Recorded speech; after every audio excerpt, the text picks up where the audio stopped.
सुनते हैं धारावाहिक नौशीन की 7वीं कड़ी। मूल उपन्यास पद्मा सचदेव, निर्देशन और प्रस्तुति काजल सूरी।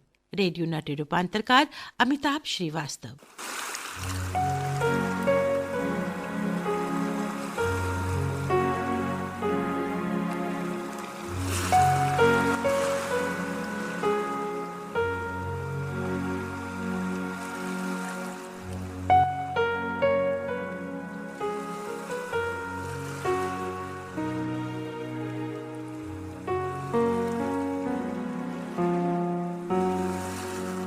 अब तक आपने सुना हसीना इम्तियाज से उसकी बीवी हाजिरा और उसके परिवार वालों के बारे में पूछती है। इम्तियाज बताता है कि अब उसका कोई नहीं रहा।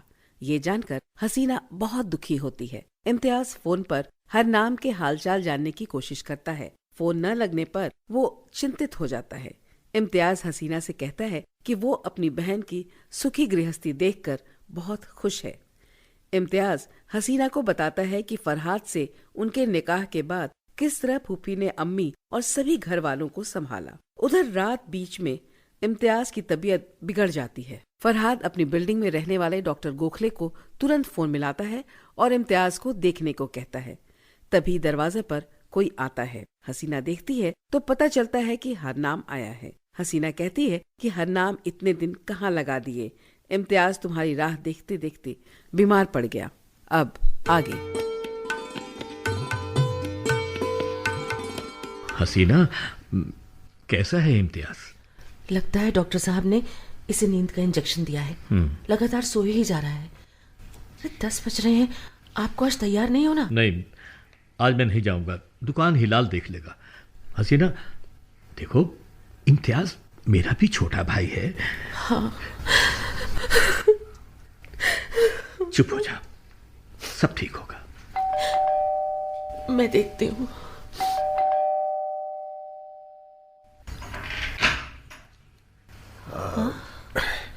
सत श्री अकाल आपा। हरनाम, इतने दिन कहाँ लगा दिए तुमने? इम्तियाज तो तुम्हारी राह देखते देखते बीमार ही हो गया। आओ चलो अंदर।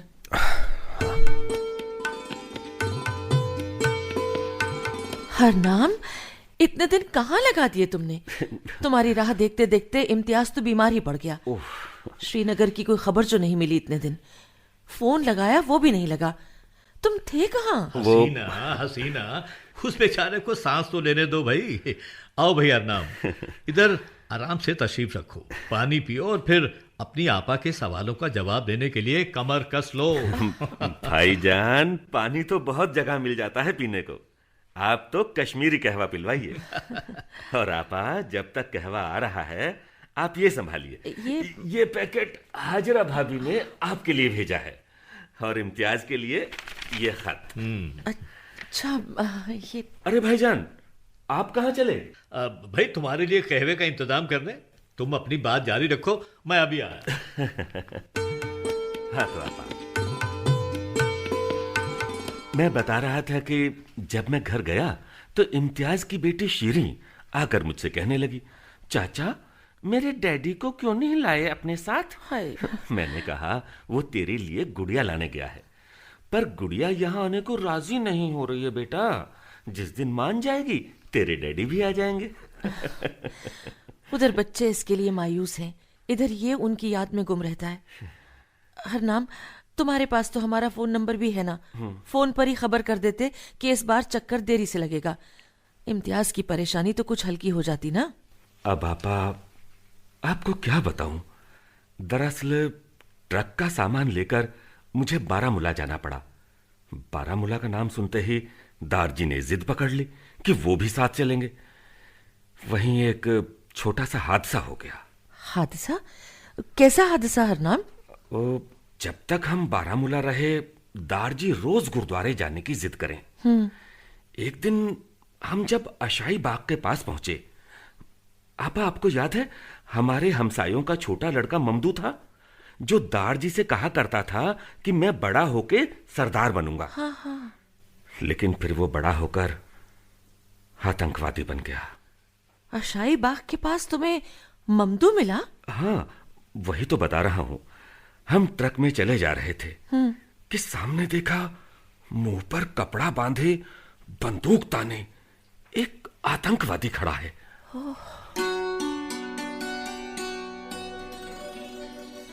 हरनामे, हरनामे वाहे गुरु को याद कर ले। अब वो लगता है अपनी आखिरी कड़ी आ गई है। दारजी, आप खिड़की बंद कर लो, दरवाजा लॉक कर लो। मैं भी कर रहा हूँ। हम यहीं ट्रक में बैठे रहेंगे, देखें क्या करता है ये। पुत्र जाम तो दोनों ही सूरतों में जानी है, चाहे ट्रक में बैठो चाहे नीचे उतरो। वो असल सिख तो वही है जो दुश्मन का सीना तान के सामना करे, वो बुजदिलों की तरह नहीं।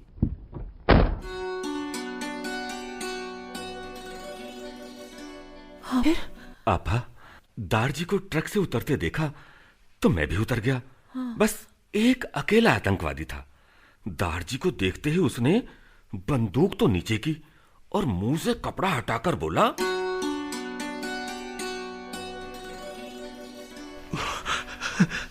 सस्त्री अकाल दारजी। ओए तो ममदू है। ओ सत श्री अकाल पुत्र। आ पुत्र, आ कलेजे लग जा, आजा पुत्र आजा।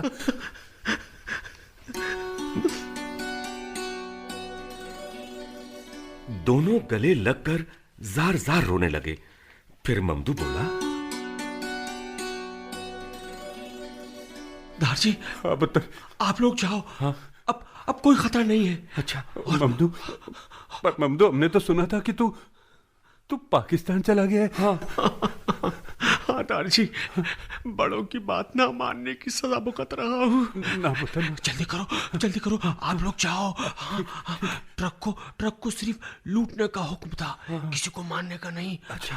अब आप जाओ, मैं बोल दूंगा ट्रक बिल्कुल खाली था। जाओ। ओ गाल सुन ममदू, किसी को कुछ बोलने शोलने की जरूरत नहीं है। हाँ। तू ट्रक में बैठ, हम तुझे कार ले चलेंगे। नहीं दारजी, अब मैं घर नहीं जा सकता दारजी। अब बहुत आगे निकल चुका हूं मैं। मुझे शक हो गया था कि ये आपका ट्रक है। फिर जब नंबर बताया गया तब शक यकीन में बदल गया। इसलिए मैं बाकी लोगों को बहलाकर अकेला ही आ गया हूँ। अब आप जाइए दारजी, जाइए फटाफट ट्रक निकालिए, वक्त बहुत कम है। ममदू बेटा, तू भी आजा बेटा, ट्रक में बैठ जा, मेरी बात मान ले पुत्र। नहीं दारजी, अब बहुत देर हो चुकी है, मैं घर नहीं जा सकता। मेरे अब्बू को बोलना मुझे माफ कर दे। चल पुत्र, चल।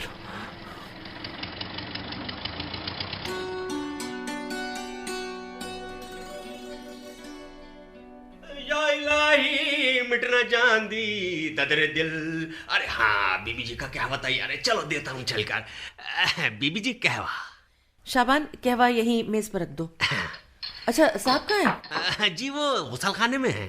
अच्छा, ऐसा करो, नाश्ते में कबाब और पराठों की तैयारी कर लो। क्यों हरनाम, ठीक है ना? वैसे तो मैं सुबह नाश्ता करके निकला था, पर आपके हाथ के कबाब कौन छोड़ सकता है भला? तैयारी करो शाबान मियाँ। ये तो है ही मर भूखा। लेकिन शाबान मियाँ, हाँ जी, आज मैं भी भूख से मरा जा रहा हूँ। जल्दी से नाश्ता करवाओ। बिल्कुल। इम्तियाज, अभी तैयार है। इम्तियाज, पहले ये बताओ, तबीयत कैसी है तुम्हारी? भलाई लगाई, सुबह तो मैं पूरी तरह से डर गई थी। आप खामखा डरिए आपा। आप लोगों की दुआओं के चलते मुझे कुछ नहीं होने वाला। मुंबई की इस उमस भरी रात में ठीक से सो नहीं पाया मैं, बस उसी से बुखार चढ़ गया। तुम्हारे बुखार की गोली में ले आया हूँ इम्तियाज। अच्छा, आपा देखना, अब इसका सब दर्द ठीक हो जाए। ले भाई, हाजरा भाभी की चिट्ठी। देखा पा, देखा, चिट्ठी का नाम सुनते ही चेहरे पर मुस्कान आ गई। मेरी तरफ हाथ क्या बढ़ा रहा है? चिट्ठी आपा के पास है। ले सुना, मुबारक, भलाई लगाई, चिट्ठी आई है। हाँ, मेरे लिए भी एक पैकेट आया है, अभी खोला नहीं, सोचा तुम्हारे सामने ही खोलूंगी।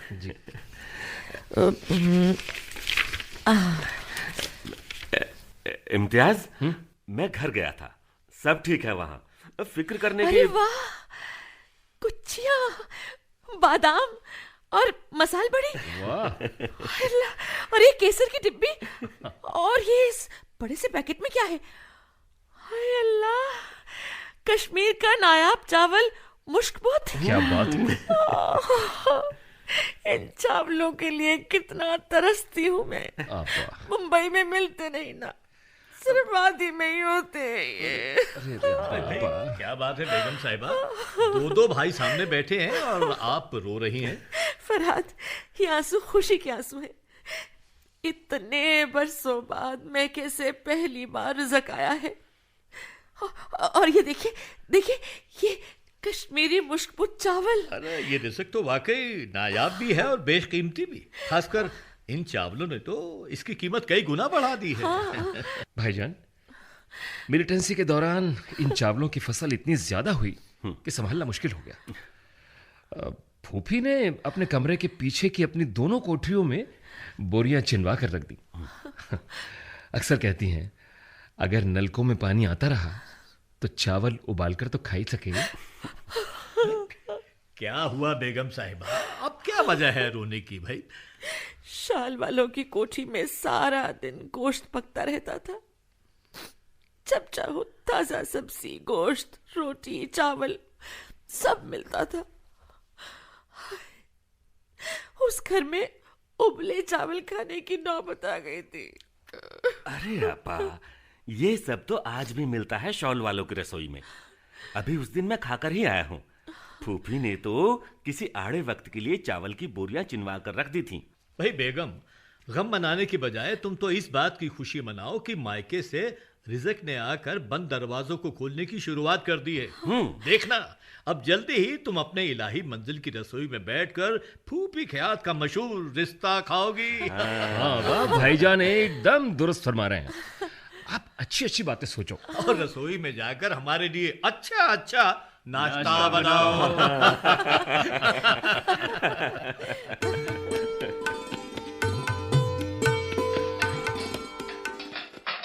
सारा सामान ले आया हूँ और अब खाना भी तैयार है। पहले बीबी जी से मिल लूं। बीबी जी, वो बरसात की वजह से ना मैं मछली नहीं लाया। हाँ, बरसात में मछली नहीं खानी चाहिए।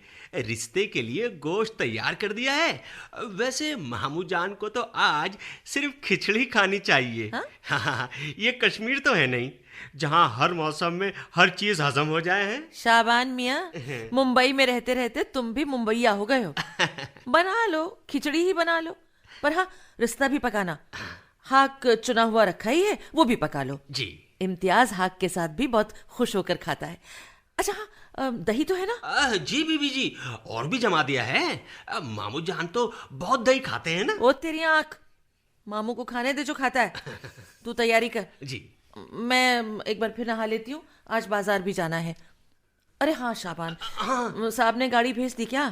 जी हाँ, ड्राइवर गाड़ी साफ कर रहा है। ठीक है, तो उसको कह दो कि इंतजार करे, मैं बस अभी आती हूँ। जी जी बीबी जी, मैं नाश्ते के बर्तन उठाने गया था ना, तो अंदर कहवा मांग रहे थे वो। हाँ तो बना के दे आओ ना शाबान। हाँ, अभी देता मैं बाजार से घंटे भर में आ जाऊंगी। जी, बहुत और सुनो, अच्छा बीबी जी। इम्तियाज और हरनाम का ख्याल रखना। बिल्कुल रखूंगा जी। भलाई लगाई, क्या बात है सोना, दोस्त के आते ही तबीयत ठीक हो गई। आपा, आप बाजार से आ भी गई? हाँ जी, बाजार का काम निपट चुका है और अब लंच का वक्त हो रहा है। अच्छा इम्तियाज, तबीयत ठीक लग रही हो ना, तो हाथ मुंह धो लो और कपड़े बदल लो। हाँ। चलो उठो, मैं तुम्हारा बिस्तर बदलवा कर कमरा साफ करवा देती हूँ। आपा, भाभी की चिट्ठी पढ़कर इसकी सारी बीमारी दूर हो गई है। अब तो ये सोच रहा है कि कब श्रीनगर जाऊं। इम्तियाज जी, हाजरा के खत से कोई खबर मिली? घर में सब खैरियत तो है ना? हाँ सब ठीक है आपा। अब्बा जी को मालूम हो गया है कि मैं यहाँ आपके पास हूँ। हाजरा ने लिखा है कि जब उन्हें खबर मिली और आपका जिक्र आया तो ऐसा लगा मानो उनकी आंखें नम हो गई हों। फिर वो चुपचाप उठकर भीतर अपने कमरे में चले गए। आपा, एक बात कहूं? हाँ बोलो। घर में अब्बा के सामने आपका जिक्र छेड़ने की जरूरत अमूमन किसी की होती ही नहीं, लेकिन गलती से जब एक दो बार आपका जिक्र उनके सामने हुआ तो अब्बा ऐसे चुप हो जाते हैं मानो वो खुद को गुनहगार समझ रहे हों। सोना, गुनाह तो मैंने किया है, लाला साहब ने नहीं। पर उस गुनाह की इतनी बड़ी सजा मिलेगी ये नहीं जानती थी। अब्बा, सभी तो छूट गया, घर तो दूर की बात है, अपने वतन भी नहीं जा सकती हूं मैं। अब्बा, इम्तियाज, हसीना आपा को ऐसे घर के लिए तड़पते देखकर बड़ी तकलीफ होती है। हाँ यार, कुछ ऐसा नहीं किया जा सकता कि आपा का श्रीनगर आना जाना शुरू हो जाए? हरनाम, मैं खुद कितना तरसा हूं आपा के लिए, और यहां आके आपा से मिल तो लिया, पर उनका नासूर मुझे भी खाया जा रहा है। उनका इलाही मंजिल से दोबारा नाता जुड़ना सिर्फ एक आदमी पर मुनहसर है, लाला साहब। हाँ, पर फूफी के साथ ज्यादती करने के बाद अब अब्बा हसीना के साथ नरम नहीं होना चाहते, ऐसा मेरा अंदाजा है। लेकिन यार, इनके निकाह को तो इतने बरस हो चुके हैं, इतनी सजा तो भुगत ली हसीना आपा ने। मुझे लगता है घर में किसी को बात करनी चाहिए लाला साहब से। घर में किसी की हिम्मत नहीं उनसे इस बारे में बात करने की। हरनाम, मैं उनका बेटा हूं, पर मेरी भी हिम्मत नहीं कि उनसे हसीना आपा की सिफारिश करूं। देख यार, तुम लोगों में हिम्मत हो ना हो, मेरे में तो हिम्मत है। इस बार जब श्रीनगर का चक्कर लगेगा तो मैं बात करूंगा लाला साहब से। हरनाम, ऐसी गलती कभी मत करना। गलती? इसमें गलती क्या है? आपा की एक दोस्त थी, अरुंधति कौल। जैसे प्रीतो दीदी हैं, वैसे ही अरुंधति भी आपा की जिगरी सहेली थी। आपा के निकाह के बाद अक्सर घर आकर अम्मी के पास बैठती थी। आपा बता रही थी कि अरु दीदी खतों के हवाले से घर के सारे हालचाल आपा को भेजती थी। एक दिन अब्बू ने उन्हें घर में देख लिया। उनके जाने के बाद अम्मी से बोले, इस अरुंधति को बोल दो हसीना मर चुकी है, इसे इस घर में आने की अब कोई जरूरत नहीं है। और बस उस दिन से घर में उनका आना जाना बंद हो गया।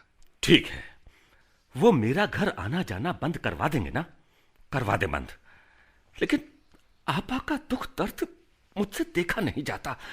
मैं तो बात करूंगा उनसे। और परमानेंटली बंद करवा देना आपा के घर में वापस जाने का रास्ता। क्या मतलब परमानेंटली? अभी भी तो उनका वापस जाना बंद ही है। बंद है, पर हरनाम घर वापसी का रास्ता बनना शुरू हो रहा है। कैसे यार, मुझे तो कहीं नहीं दिख रहा रास्ता बनता। देखो, अभी तक घर में अब्बू के सामने आपा का नाम लेने की जुर्रत कोई नहीं कर सकता था, फूफी भी नहीं, मानो आपा का कोई वजूद ही ना हो।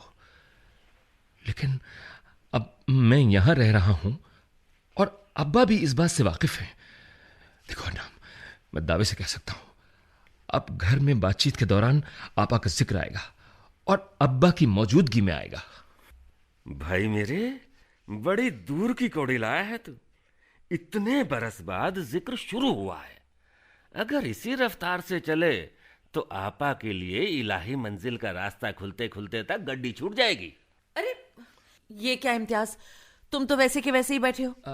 कान खोलकर सुन लो, जब तक कपड़े नहीं बदलोगे खाना नहीं मिलेगा। बचपन में भी नहाने में तुम्हें बड़ा आलस आता था, याद है? फूफी तुम्हें कितना डांटती थी, और फिर जब तुम नहा के आते तो ढेर सारा प्यार भी करती थी, याद है? प्यार तो मुझे अब भी बहुत करती है। सबको लगता है वो सारा माल मेरे लिए ही जोड़ रही हैं। हाँ भाई इम्तियाज, निकाह तो तूने किया है, उन्होंने तो नहीं। उनकी नजर तो अभी भी तुम पर ही होगी। अरे जितना माल फूफी के पास है उसमें तो तेरा नन्हा भी उसे कबूल कर लेगा। बस जरा उसे बड़ा हो जाने दो। अरे देसी घी में बादाम भून कर रखती हैं फूफी, रोज एक फंकी खाती हैं, ऊपर से गर्मा गर्म जर्सी गाय का दूध। वाह, कहीं कुछ भी हो, फूफी की खुराक में फर्क नहीं आता। खाने में जरा सी देर हो जाए तो उनका ड्रामा शुरू हो जाता है। बरसों से कादिर को 50 रुपए अलग से दे रही हैं। क्या क्या क्या? फूफी पैसे दे रही हैं? जी। वो भी कादिर को? नहीं आपा, पैसे तो नहीं दे रही हैं, कादिर के हिसाब में जमा कर रही हैं। कहती हैं जब उसकी बेटी का निकाह होगा तो उसे देंगी। पर कादिर भी बड़ा शातिर है, कुछ ना कुछ उनसे झटक ही लेता है।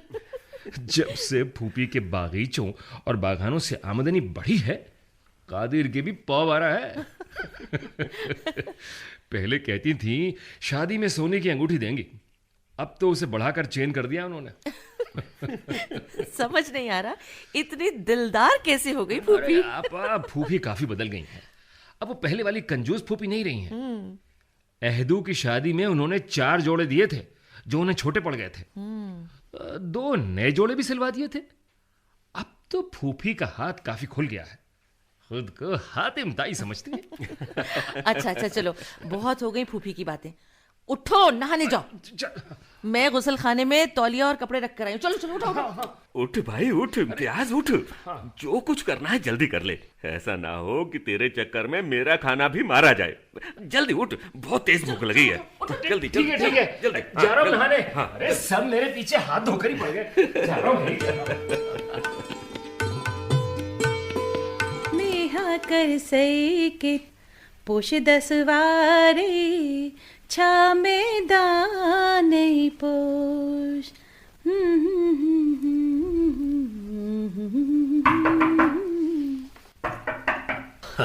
अरे आप? भाई दरवाजा खटखटा कर आना ही बेहतर है। हसीना, क्या खाना नहीं पका? भाई बड़ी भूख लगी है। आप तो ऐसे ठक ठक कर रहे थे जैसे किसी दूसरे की बीवी के कमरे में जा रहे हो। अरे नहीं बेगम साहिबा, किसी की बहन के कमरे में जाना हो तो भी ठक ठक करना चाहिए। लेकिन आपने हमारे सवाल का जवाब नहीं दिया। जी, क्योंकि आपका सवाल ही गलत था। सवाल गलत था? क्या मतलब? आज तक कभी ऐसा हुआ है कि आप घर आए हो और खाना तैयार ना मिला हो? हाथ मुंह धोइए जनाब, अभी लग जाता है खाना। हाँ, आप दस्तरखान लगाइए। भाई दुकान पे कुर्सी पे बैठे बैठे थक गया हूँ। हाँ, आप बहुत थके थके लग भी रहे हैं। अच्छा, अब ऐसा कीजिए, लंच के बाद ना दुकान पर मत जाइएगा, आज घर पर ही रेस्ट कीजिए ना। चाहता तो मैं भी यही हूँ, पर वर कुछ नहीं। बाय द वे, सुबह तो आपने यही कहा था ना कि इम्तियाज की तबीयत ठीक नहीं है, आप घर पर ही रहेंगे। बिल्कुल बिल्कुल कहा था बेगम साहिबा, लेकिन जब देखा कि साले साहब का आबे जमजम सीधा श्रीनगर से आ पहुंचा है तो हमें लगा कि अब हमारी जरूरत किसे है यहाँ। अरे ऐसे आंखें तरेर कर मत देखिए, डर से कहीं मैं गश ना खा जाऊं। बताता हूँ असली वजह। कुछ एक बड़े जरूरी फोन आ गए थे, इसलिए जाना पड़ा। अरे हसीना, ये पैकेट्स कैसे हैं? क्या शॉपिंग करके लौटी हो तुम? अरे मैं आपको बताना ही भूल गई, हाजरा ने इतनी चीजें भेजी हैं, मुझे लगा हमें भी यहाँ से कुछ भेजना चाहिए। तो इम्तियाज के बच्चों के लिए कुछ कपड़े हैं, हाजरा के लिए एक सूट है, फिर मैं हरनाम और प्रीतो के बच्चों के लिए भी ना कुछ चीजें ले आई। बेचारा इतना कर रहा है हम लोगों के लिए, तो मैंने सोचा। अच्छा ये बताइए, इम्तियाज नहा के आ गया क्या? नहा के आया या नहीं ये तो मुझे नहीं मालूम। वो और हरनाम बालकनी में बैठकर कश्मीर ताजा कर रहे हैं। कश्मीर कोई हुक्का है जो ताजा करना पड़ेगा? ये तो चिनार के पत्तों की दबी राख है जो हमेशा गर्मी रहती है। वाह वाह वाह वाह वाह, हमारी बेगम साहिबा शायरा हो गई हैं। फरहाद, इम्तियाज जब से मुंबई आया है, आज पहली बार मैंने उसे इतना हंसते देखा है। उसकी इस हंसी और इस खुशी का बायस क्या है बेगम? तुम भी जानती हो और मैं भी। आपा जल्दी खाना लगवाओ, नहीं तो ये हरनाम आज मेरे भेजे का लंच कर लेगा। बस 2 मिनट सोना, मैं अभी आई। फरहाद, आप भी जल्दी से हाथ मुंह धोकर आ जाइए, तब तक मैं दस्तरखान लगवाती हूँ। ठीक है, बेहतर।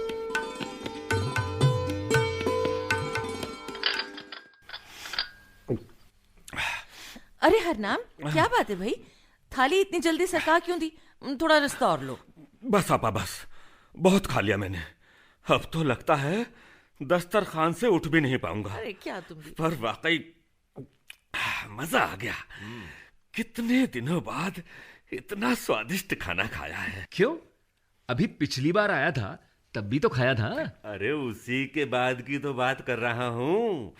आपा के हाथों में वो जादू है कि दिन के खाने और रात के खाने के बीच का अरसा भी ऐसा लगता है मानो सदियां बीत गई हो। अरे भाई, मेरी आपा हैं, खाना तो अच्छा बनाएंगे ही। लेकिन ऐसी चापलूसी मैंने पहली बार सुनी है। ओए, मुझे मालूम है यार, तू इतना क्यों कुढ़ा बैठा है। क्यों? तुझे शाबान मियाँ के हाथ की बनी खिचड़ी खाने को मिली ना। क्यों भाईजान, मैंने सही पकड़ा ना इसे? हाँ भाई हरनाम, मेरे लिए तो इधर कुआ उधर खाई है। क्या मतलब? भाई वो मसल है ना कि सारी खुदाई एक तरफ और जोरू का भाई एक तरफ।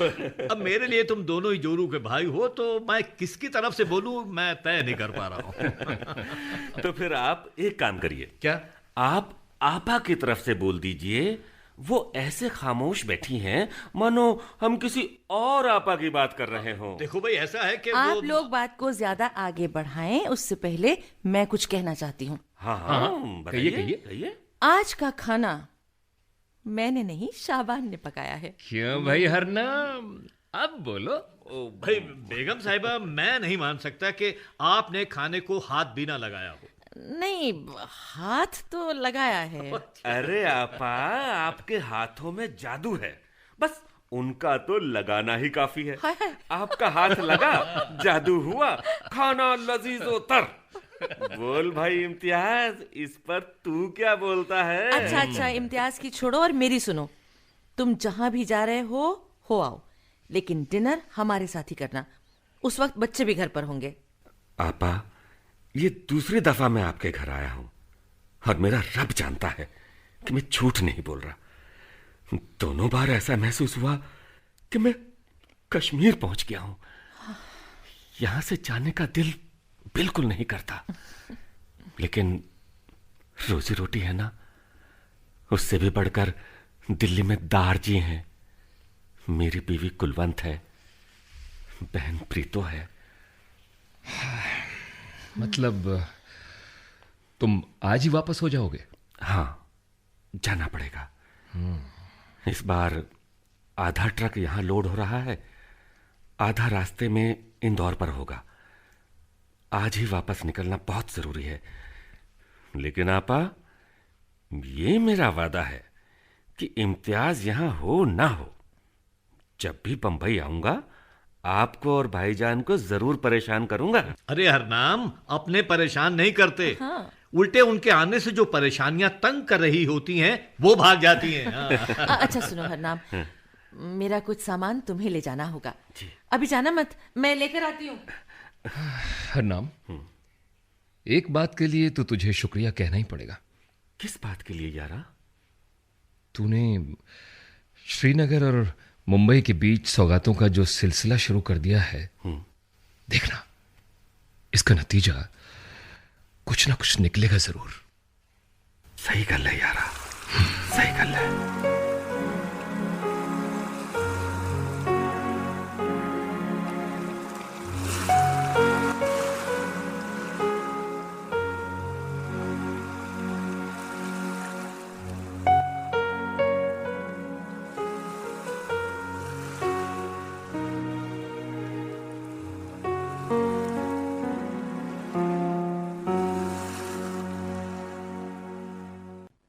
अभी आप सुन रहे थे धारावाहिक नौशीन की 7वीं कड़ी।